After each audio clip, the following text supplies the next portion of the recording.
메시지, 칭의 성화, 영화. 누가 마음에 든다고 하셨습니까? 영화.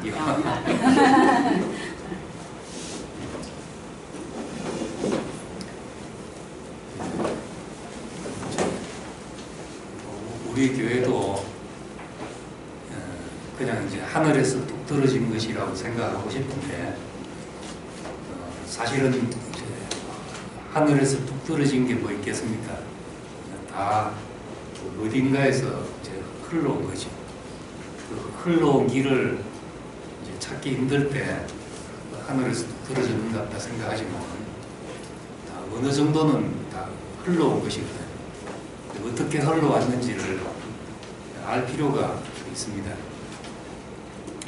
근데 이제 우리 굳이 분류하자면 이제 개신교 전통 아래 있는데 이제 개신교라는 것은 이제 캐톨릭에서 어떤 캐톨릭의 부패와 타락을 보고 이제 거기에 대해서 반동으로 일어난 것이잖아요. 반동으로. 근데 이제 모든 그 반동으로 시작이 반동으로 된 것은 이제 그 자체로는 온전할 수가 없습니다. 원래 온전한 것은 이제 반동이 일어나기 전에 그 뿌리를 봐야 되는 것이지 이제 반동에서 시작된 것은 이제 그 자체로는 참 온전하기 힘든 것이요. 이런 걸 어디서 볼 수 있는가 하면 이제 이 구원관에 있어서 이제 기독교의 그 구원이 대체로 이 세 가지, 그 3단계라고 생각을 합니다. 믿음으로 의롭다함을 받는다. 하나님이 우리를 의롭다 하셨다는 칭의, 그리고 이제 주의 형상을 본받아서 그리스도의 형상을 본받아서 살아가는 성화, 그리고 우리는 이제 마지막에는 우리를 영화롭게 하시고 주의 형상으로 화한다는 그 영화, 이 세 가지 이제 구원의 목표를 두고 있습니다. 근데 이제 개신교는 거의 메시지의 대부분이 이제 이 칭의에 머물러 있죠. 칭의. 믿음으로 의롭다함을 받는다. 설교의 이제 많은 부분이 여기에 이제 포커스가 맞춰져 있고 이제 그러다 보니까 거기서 나온 게 한국의 이제 소위 말하는 이제 구원파가 그 교리 자체가 잘못됐다기보다도 그 교리 자체는 개신교가 뭔지를 아주 극명하게 나타내주는 교리라고 할 수 있죠. 그 구원파는 사실 미국의 그 성서 침례 선교사가 와서 전한 거기 때문에 그 미국의 그 침례교 교리와 같은 겁니다. 그러니까 사실 교리가 문제가 아닌데 이제 그것이 이제 어떤 구원의 문제에 어느 한 부분이 극단적으로 강조가 돼서 거기서 나타나는 어떤 생활, 삶, 열매 이제 이런 것이 문제가 돼서 이제 이단 시비가 되고 있는 사람들이죠. 개신교는 루터가 전설에 의하면은 로마에 있는 성당의 계단을, 수도원의 계단을 무릎으로 오르다가 이거 뭐 하는 짓인가 하는 생각이 이제 문득 들었겠죠. 이제 그때 떠오른 말씀이 로마서 1장 17절에 오직 의인은 믿음으로 말미암아 살리라 하는 말씀이 떠올라서 행위가 아니구나. 그 캐톨릭 안에서 너무나 이제 행위가 강조되는 교회 분위기 안에서 그게 아니구나 하고 이제 깨달은 데서 오직 의인은 믿음으로 말미암아 살리라. 그래서 믿음으로 구원 얻는다는 것이 이제 개신교의 출발이 된 거죠. 그게 시작이 됐단 말입니다. 그래서 이제 그래 되는데 캐톨릭은 이 말도 있지만은 믿음으로 구원 얻는다는 건 있지만은 실제로 살자니까 생활이 중요하니까 이 땅에서 그 캐톨릭이라는 사회 이 땅 위에 있는 하나님의 나라라고 생각을 하는 것이고, 그 나라를 이루고 살자니까 당연히 생활이 중요하지 않겠어요. 그러다 보니까 이제 우리가 변화된 삶을 강조하게 된 겁니다. 그게 이제 너무 가다 보니까 개신교라는 반동이 생기게 된 것이죠. 그래서 캐톨릭에서는 이제 목표가 성자가 되는 게 목표입니다. 성자가 성화에 이르러서 교회가 성자라고 불러주는 것이 최고의 영광이 이르는 것이 그것이. 근데 캐톨릭을 이제 서방교회라고 부르거든요. 서방교회. 개신교를 포함해서 이걸 전부 다 이제 서방교회 전통이라고 부르는 겁니다. 복음이 전파될 때 사도행전에 보면은 오직 성령이 너희에게 임하시면, 사도행전 1장 8절에 오직 성령이 너희에게 임하시면 예루살렘과 사마리아와 온 유대와 땅끝까지 이르러 내 증인이 되리라, 이렇게 사도행전 1장 8절에 말했습니다. 그럼 그 사도행전에서 말할 때 땅끝이 어디겠습니까? 어디를 땅끝이라고 생각했겠어요? 예루살렘과 사마리아와 온 유대와 땅끝까지 이르러 내 증인이 되리라 했는데, 이 사도행전 저자는 어디를 땅끝이라고 생각하고 그렇게 썼냐는 거지. 그지? 어디 갔습니까? 땅끝이 한국입니까? 네? 네, 로마. 왜냐하면 사도행전 28장 제일 마지막에 보면은 바울이 로마에 이르렀다는 걸로 이제 사도행전이 끝이 납니다. 그 사도행전은 땅끝까지 전파된 걸로 생각을 한 거지, 로마가. 근데 그 이제 지중해 연안으로 이렇게 보면은 그 예루살렘은 지중해 남쪽이잖아요. 거기서 이제 해안가를 따라 이렇게 쭉 흘러가면은 지금 터키 지방, 그리스 지방이 그 소아시아 지방, 그 요한계시록에 나오는 7교회, 그리고 뭐 데살로니가, 골로새서 이런 교회들이 다 소아시아 지방입니다. 성경이 기록된 교회들, 언급된 교회들은 로마 말고는, 예루살렘과 로마 말고는 다 소아시아 지방이죠. 그리스와 터키가 중심인 지역입니다. 대충 지도가 머릿속에 그려집니까?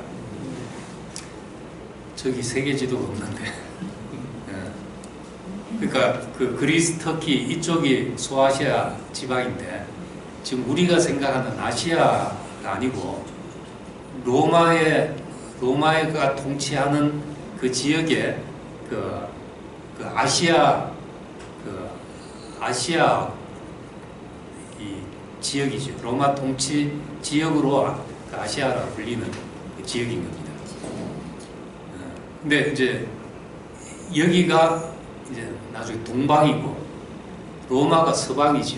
로마가 서방. 나중에 이제 1051년도인가 동방교회와 서방교회가 이제 갈라지게 되는데, 동로마, 서로마가 정치적으로 먼저 갈라지고, 그러다 보니까 이제 교회도 차츰 달라져서 갈라지게 되죠.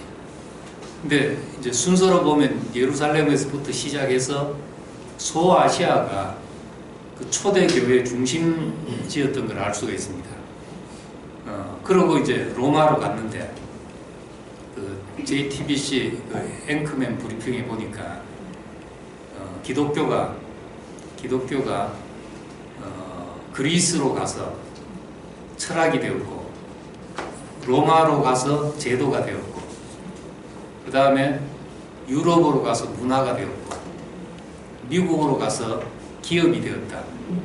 이제 이렇게 브리킹을 하면서, 이제 이까지는 누가 한 말인데, 여기에 이제 하나 더 보태면, 그 기독교가 한국으로 와서는 이제 대기업이 되었다. 그래서 세계 10대 교회 중에서 6개 교회가 한국 교회, 지금은 이제 아마 더 더 할 겁니다. 이 옛날 이야기인데 그 정도로 이제 한국 교회는 대형화가 됐죠. 근데 그 로마로 가서는 로마는 법이 발달한 이제 통치를 하자니까 그리스는 이제 철학이 발달했고 로마는 법이 발달했으니까 그래서 그 그리스에서는 예수를 받아들여도 철학적으로 받아들인 거죠. 그런데 로마에 가서는 법으로 받아들이니까 죄가 어떻게 용서되냐 이거를 법리로 설명을 하는 겁니다. 로마서는 그렇게 이제 죄 사함을 법리로 설명해 놓은 것입니다. 그리고 거기에서 제도화되고 기독교가 세계 종교가 되는 이제 발판을 만들었는데 그러면 이제 그 복음이 원래 어디가 정말 그 예수의 복음, 그 사도들이 전했던 그 복음이 더 살아있을까? 이렇게 보면 갈수록 더 다른 것이 섞였을 가능성이 많잖아요. 그러니까 오히려 서방교회보다 로마 가톨릭보다 그 동방교회가 더 사도들의 전성을 더 가지고 있다고 보는 사람들이 이제 개신교에도 더 많습니다, 사실. 근데 개신교는 캐톨릭이 이렇고 저렇고 하는 얘기 많이 하지만은 동방교회에 대해서는 정보 자체가 별로 없거든요. 아는 사람이 많이 없다는 겁니다. 근데 최근 와서 이래 여러 가지로 교회 한계 상황을 맞다 보니까 이제 동방정교회에 관심을 갖게 된 거죠. 그래가지고 1989년도에 미국에서 루터교와 동방정교회가 같이 모여서 이제 공동 선언문을 이제 발표했습니다. 그 주제가 우리를 위한 그리스도와 우리 안에 있는 그리스도, 이 주제로 이제 그 공동 선언문을 발표했는데 우리를 위한 그리스도, 이게 뭡니까? 개신교가 늘 말하는, 개신교인들한테 쿡 쑤시면 나오는 말, 예수님이 우리를 위해 죽으셨다. 이 고백이잖아요. 그 대속과 대신 죽어주셨고 믿음으로 구원 얻는다 하는 것은 그 모든 기독교가 다 그걸 중요시하기보다 특별히 개신교가 그 점을 강조하고 있다는 겁니다. 개신교가. 그러니까 이제 우리 교회에서는 사실은 이 칭의, 성화, 영화 이것이 사실은 우리 교회만큼 고르게 이야기되는 개신교가 좀 잘 없습니다. 드뭅니다. 우리 고르게 이야기되고 있는 편이죠. 근데 개신교는 거의 그 칭의가 강조되다 보니까 어떻게 성화에 이르느냐 하는 거 가지고 이제 또 논란이 많죠. 근데 이제 동방교회는 구원의 목표가 예수 그리스도와 그 연합이 구원의 목표랍니다. 이걸 동방교회에서는 신화라고 그럽니다. 그리스도의 형상으로 화하는 것. 어떻게 그리스도의 형상으로 화하느냐? 그건 그리스도와의 연합을 통해서 화한다는 겁니다. 그리스도와의 연합을 통해서 우리가 그리스도의 형상으로 화하는 것이 구원의 목표다. 이걸 이제 신화라고 했는데, 신화라는 말 자체가 우리가 그냥 들으면 어떻게 들립니까? 우리 신이 되는 것처럼 들리잖아요. 그래서 개신교에서는 신화 사상을 뭐 이단이라고 말하는 사람들도 있는데, 그런 사람들은 대체로 좀 무식한 사람들이죠. 무식해서 그런 사람들이고, 이제 개신교 신학자들은 그 신화가 동방정교회의 구원의 목표고, 그 구원의 목표는 우리가 신이 된다 이런 말이 아니라 그리스도와의 연합을 말하고 있다는 걸 알고 있죠. 그래서 이제 이 루터교 신학자와 동방정교 신학자가 모여서 이 구원의 목표가 우리가 서로 다른 점을 강조했을 뿐이지, 서로 강조하는 것이 달랐을 뿐이지 이 구원이 다른 것이 아니다 하고 이제 같이 모여서 이제 발표를 했다는 겁니다. 그러니까 이런 거 가지고 이제 싸울 일이 없다. 믿음으로 의롭다함을 받았으면 우리 삶이 변화되는 것이 당연한 것이고, 궁극적으로 그리스도와 연합을 통해서 그리스도의 형상으로 가는, 그렇게 돼야 되는 것이 아니냐. 이제 이렇게 하나로 이해를 하기 시작을 한 겁니다. 하나로 이제 이해를 하게 되는 거죠. 근데 어느 것이 더 우리 구원의 목표에 가깝다고 생각이 됩니까? 죄사함과 거듭남, 믿음으로 의롭게 되어서 죄사함 받고 거듭난다 하는 것과 우리가 그리스도의 장성한 분량에 이루고 주의 형상을 일생 동안 주의 형상을 이루어간다, 이 목표와 궁극적으로 주님의 영화로우심 안에 동참해서 그와 함께 영화롭게 되고 신의 성품에 참여하는 그런 사람이 된다. 우리 구원의 목표는 어떤 겁니까? 예? 모르겠거든. 긴 걸 지금.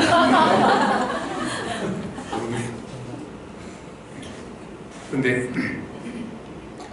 사실은 이제 동방전교회가 그 구원의 목표를 갖고 있는 거죠. 믿음, 소망, 사랑, 이 세 가지는 항상 있다 했는데, 초대교회의 소망이 뭐였는가? 초대교회의 소망. 초대교회의 소망은 예수 그리스도의 나타남이잖아요. 예수 그리스도의 나타나심. 이게 초대교회의 소망입니다. 이게 소망인데, 복음은 임마누엘, 하나님이 사람과 함께 계셨다. 하나님이 사람과 함께 하신다. 이것이 복음이잖아요. 예수님이 태어났을 때 이사야에서 있는 말씀을 인용해서 그 이름을 임마누엘이라 하라 하신 말씀을 마태복음에서 그 이름을 예수라 하라 이렇게 했는데, 이사야에서 있는 임마누엘을 인용한 겁니다. 그러니까 이제 마태복음 시작부터 우리에게 가장 복된 소식은 하나님이 우리와 함께 하신다. 어떻게 함께 하시느냐? 예수 그리스도로 우리와 함께 하시는 거죠. 그래서 마태복음 끝에는 성천했다, 재림했다 하는 말이 없고, 볼지어다 내가 세상 끝날까지 너희와 항상 함께 있겠다. 이렇게 이제 마태복음이 끝납니다. 세상 끝날까지 너희와 항상 함께 있겠다. 그랬으니까 이 복음은 예수와 함께 있는 것이 복음이죠. 예수와 함께. 천국의 소망은 천국 가서 좋은 환경에 살겠다는 것이 아니라 예수와 함께 있는 것이 천국의 소망이잖아요. 천국은 예수와 함께 있는 것이죠. 이게 소망인데, 함께 있다는 것은 그냥 같이 있다고 함께 있는 게 아니잖아요. 여기 같이 있지만은 지금 이제 우리 소풍 가는 꿈꾸고 있는 사람은 지금 성화와 영화의 그 목표에 대해서 생각한 사람하고는 같은 자리에 앉아 있어도 이제 동상이몽이잖아요. 그러면 거리적으로 같이 있다고 같이 있는 게 아니라는 거죠. 그가 나타나신다 하는 것은 상대적으로 그의 나타나심을 내가 알아볼 수가 있어야 되잖아요. 어떻게 알아보냐? 내가 그런 사람일 때 그의 나타나심을 알아본다는 겁니다. 그러니까 예수님이 다시 오신다는 것과 내가 그리스도의 장성한 분량에 이른다는 것은, 이거는 이제 우리의 공간적인 개념으로 다른 건데 인격적인 개념으로는 같은 거죠. 예수와 우리가 궁극적으로 그 한 인격 안에서 만나는 것이 소망이잖아요. 그와 같은 자리에서 만나시는 거예요. 그러자면 그가 오신다고 생각할 수도 있지만, 우리가 그에게 자라간다 하는 것도, 만나지는 것은 이제 같은 겁니다. 집회 때도 말했지만은 꼭 미국에 있는 사람과 내가 미국 가서 만나야 된다는 것도 없고, 미국에 있는 사람 꼭 와서 만난다는 것도 없고 만나면 되는 거잖아요. 사랑하는 사람을 만나면 되는 거니까. 그러자면 이제 우리는 그리스도의 장성한 분량으로 가야지 만나지는 거죠. 그러니까 이 영화의 소망, 이것은 사실 재림의 소망과도 결국 맥락을 같이 하는 것이고, 궁극적으로 마라나타 주 예수여 어서 오시옵소서 하는 이제 그 소망과도 같은 것이죠. 같은 거랍니다. 근데 이제 실제로 이 동방교회는 어떻게 이 구원에 이르냐 하는 문제에서 한편으로는 이제 의식이 굉장히 발달하고 성례전, 성찬 의식을 통해서 그 포도주를 마시고 떡을 떼고 이렇게 함으로써 예수와 우리가 합해진다, 연합한다고 생각을 해서 캐톨릭보다 예배 시간이 훨씬 깁니다. 동방정교회가 한 2시간씩 이렇게 거의 우리 교회 수준으로 집회를 하는데, 거의가 의식이죠. 의식을 거행함으로써 한다고 생각하고, 이건 대중들을 위한 것이고, 거기도 마찬가지로 수도원에서 그리스도와의 연합을 소망하는 사람들은 어떤 신비적인 체험을 통해서 그리스도와 연합이 이룬다고 생각을 하죠. 마치 성령이 비둘기같이 임해가지고 예수님이 그런 체험을 하셨듯이 우리도 이제 그런 체험을 할 수 있다고 생각을 하는 겁니다. 근데 이제 우리는 어떻게 그리스도와 연합을 한다고 말합니까? 우리는 어떻게 그리스도와 연합 어떻게 포함되죠? 어떻게 발견되죠?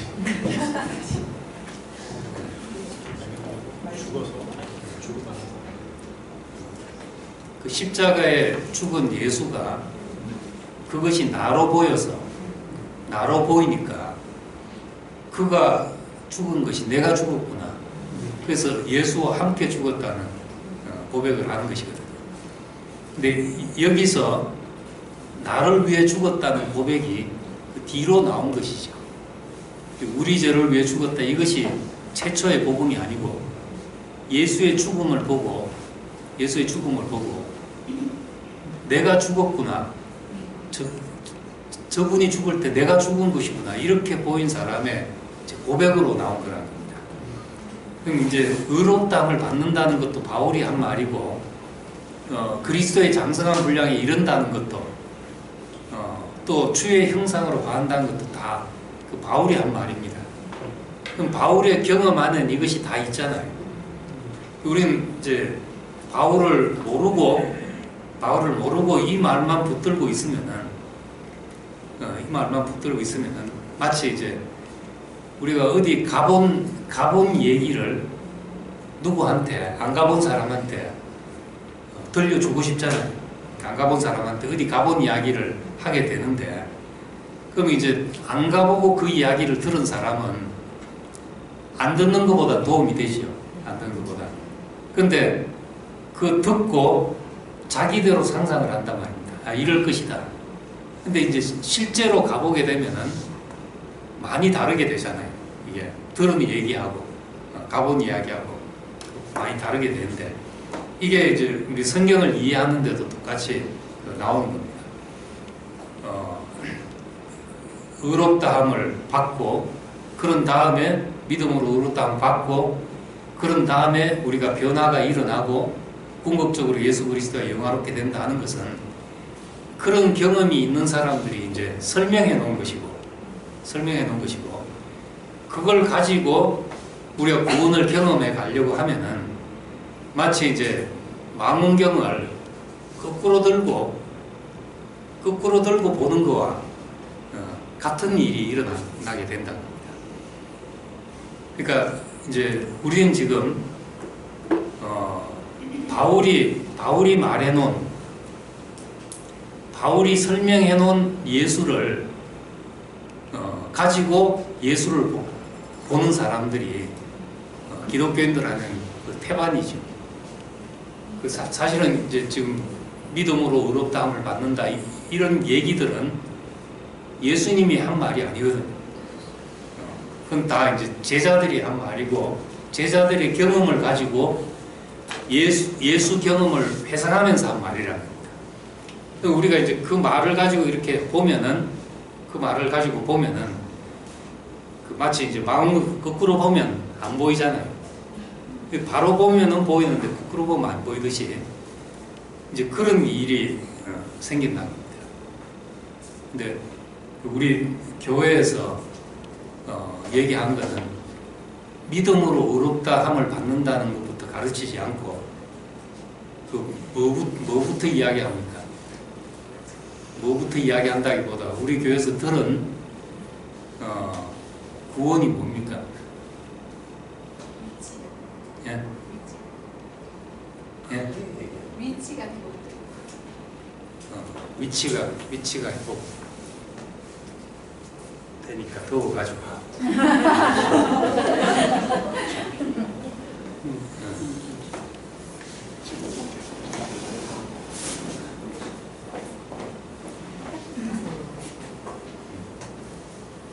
그 위치 회복도 이제 파생된 이야기죠. 조금. 가장 먼저는 뭔가? 그 십자가에 못 박힌 예수가 그 예수 안에서 나를 발견하게 됐다. 이것이잖아요. 그 십자가 안에서 나를 발견하고 나니까 이 말들이 다 이런 고백들이 나오게 된 것입니다. 믿음으로 의롭다함을 받는다. 이게 이제 틀린 말이 아니고, 그리고 또 우리가 교과서처럼 외워야 될 말도 아니고, 이건 바울이 말한 대로 예수 안에서 자기가 발견된 사람의 고백이죠. 그러니까 우리도 그렇게 고백이 되어지면, 이 말들이 고백되어지면 온전한 것이지만은, 이 말을 가지고 알아가려면은 그 망원경 거꾸로 든 사람과 같은 일이 되어버린다.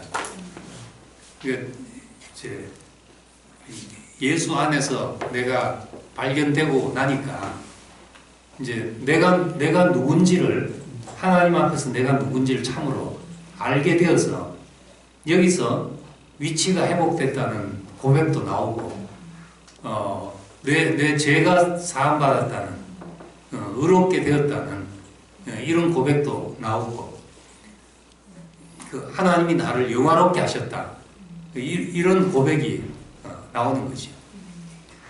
그러니까 이 교리는 이거는 이제 교리로서 가르쳐져야 될 것이 아니라 그 예수 안에서 내가 발견된 사람의 이제 고백으로 알면 정말 나도 그런데 바울이 이렇게 고백했나군요 하고 확인이 되는 거죠.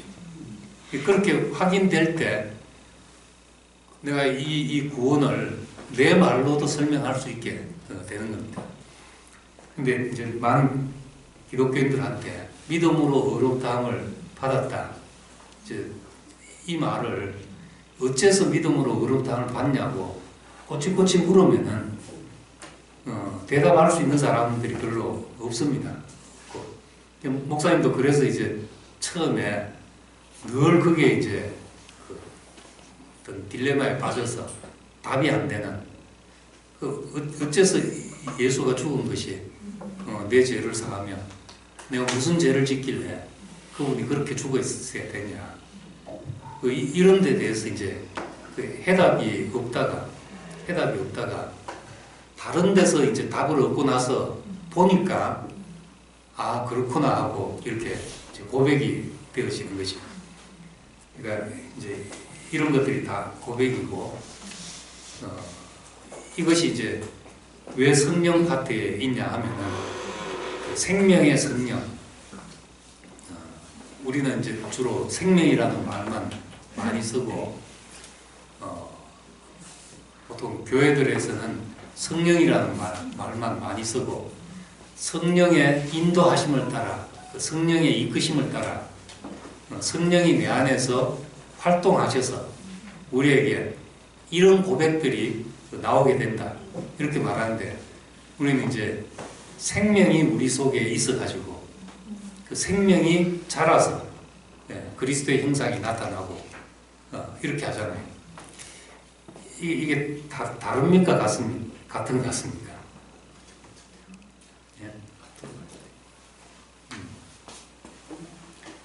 이게 다른 경험인지 표현의 차이인지 한번 좀 생각해 볼 필요가 있는 문제입니다.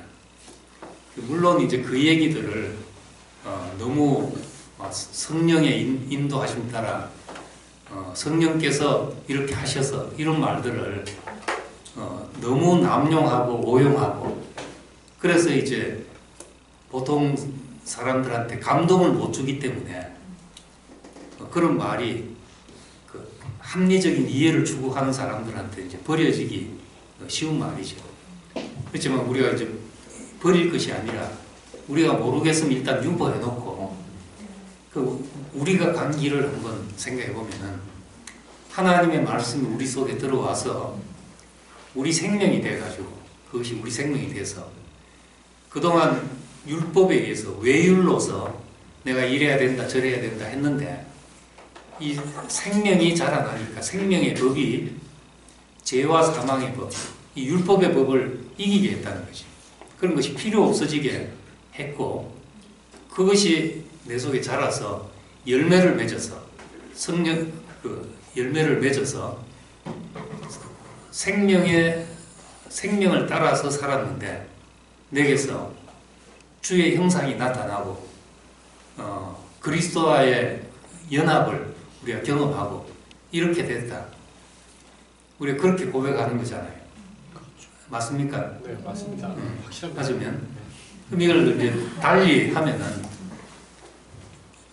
하나님의 말씀이 우리 속에 들어와서 어떻게 그것이 내가 하나님의 말씀으로 믿어지고 받아지냐는 거죠.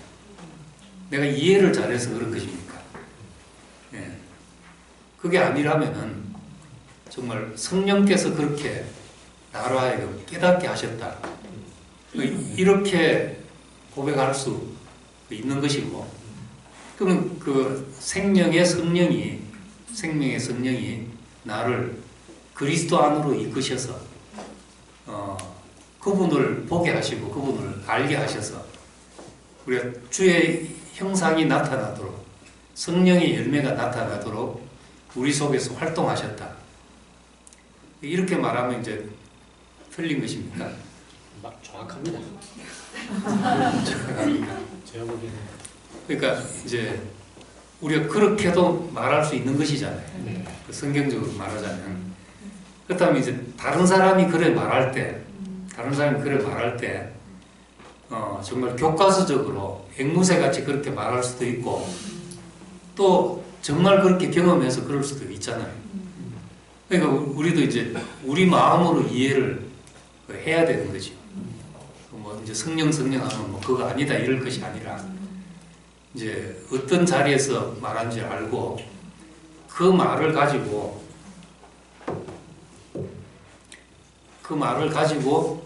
우리 경험을 말하면 훨씬 더 받아들이기 쉬울 수가 있다는 겁니다. 그래서 그 바울은 이제 합해서 생명의 성령 이렇게 말했는데 우리 성령 하면 너무 개념이 막연하고 이상해지고 오해가 쉽고 하기 때문에 생명이라는 말로서 그 현상들을 성령의 현상들을 거의 다 이제 설명해 온 것입니다. 우리가 또 경험하고 그렇게 설명해 온 것입니다. 그런데 이제 어떤 이것이 생명이 내한테 왔구나 이런 경험이 그렇게 그런데 익숙하지 않고 경험이 없는 사람들은 그걸 이제 성령이 이렇게 하셨다. 성령 이렇게 말을 많이 하게 되는 거죠. 이런 말이 이제 그 대목에서 생명과 성령이 갈라진 거니까 생명하고 성령하고 싸울 필요는 없잖아요. 한국에 와서는 이제 예수하고 그리스도하고 너무 싸움을 많이 하셔가지고 예수교하고 그리스도교가 갈라졌잖아요, 한국에서. 그리스도교가 이제 한자말로 기독교잖아요. 처음 갈라질 때 기독교 장로회와 예수교 장로회가 갈라졌습니다. 예수와 그리스도가 갈라지게 된 것이죠. 그렇듯이 이제 생명과 성령이 갈라져서 싸울 문제가 아니라는 겁니다. 그래서 믿음, 소망, 사랑, 믿음, 소망, 사랑 이 세 가지는 항상 있을 것인데 했는데 사실은 그 기독교 안에 이 소망이 사실 빠져버린 겁니다. 믿음도 있지요. 오직 믿음으로 이 믿음이 굉장히 강조되었고 또 뭐 사랑은 얼마나 강조됩니까? 근데 아까 이야기하다 조금 나갔는데 믿음, 소망, 사랑 이 세 가지가 항상 있다는데 그 초대교회 소망이 뭐였는가? 궁극적으로는 우리가 그리스도로 화하는 거죠. 그리스도로 그와 연합해서 그와 함께 죽고 그와 함께 다시 살아 그와 함께 보좌 우편에 앉는 이 연합이 소망이거든요. 이 의롭다 하심을 강조하다 보니까 이 소망이 사라졌다는 겁니다. 그래서 이제 개신교와 가톨릭과 동방정교가 이제 서로 비난하는 그 대목인데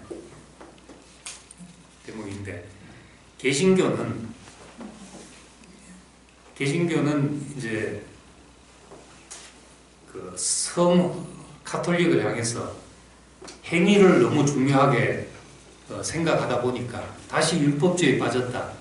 이제 그렇게 하고 캐톨릭은 믿음으로 구원을 얻는다 해서 구원을 하향 평준화시켰고 어떤 그 삶의 변화를 가져오지 못하는 그런 종교가 되겠다 이런 비난을 하고 근데 이제 동방정교에서는 개신교나 캐톨릭이나 뭐 또질 개찔이니까 다 같은 거니까 그 사람들은 구원의 궁극적인 목표를 버렸다.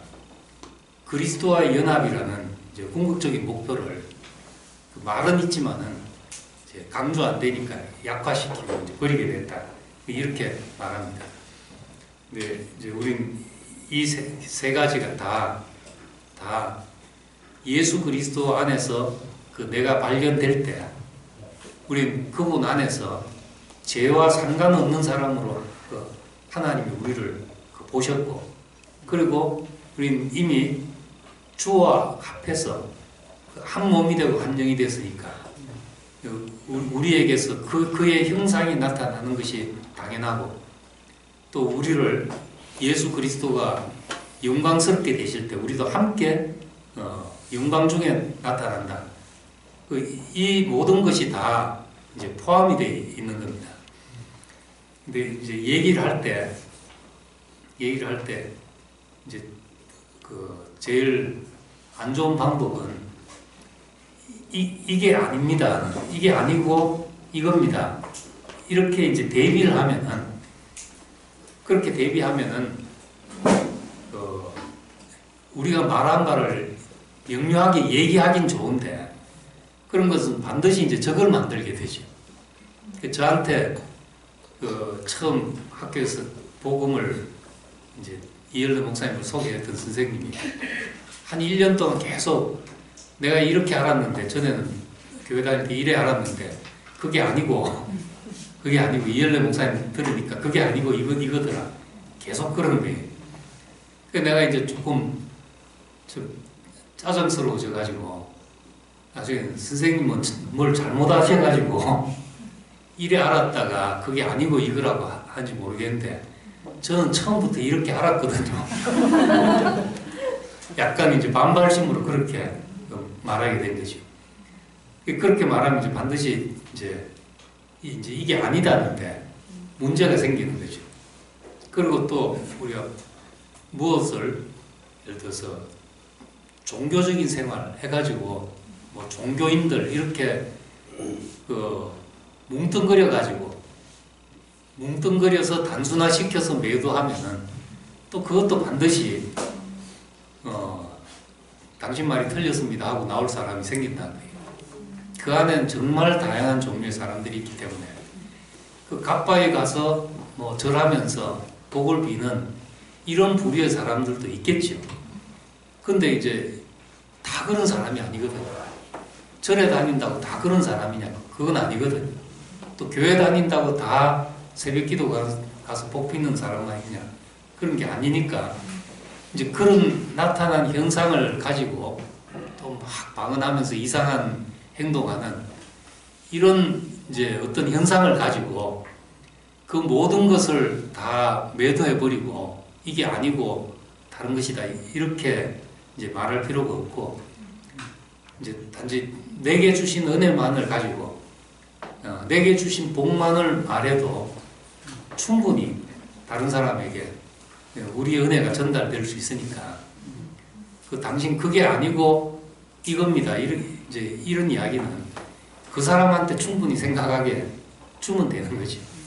여유를 주면 되는 것이고 우리는 이제 내게 주신 은혜만을 전하면 된다. 그리고 이제 예를 들어서 나는 예수 안에서 내가 발견이 됐습니다. 그러고 보니까 내 위치가 회복되었고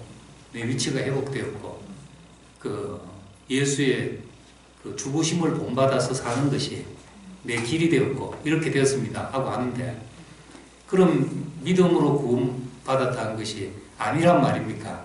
예를 들어서 하는 사람에게 당연히 예수 안에서 내가 발견되고 나니까 저분이 나였구나.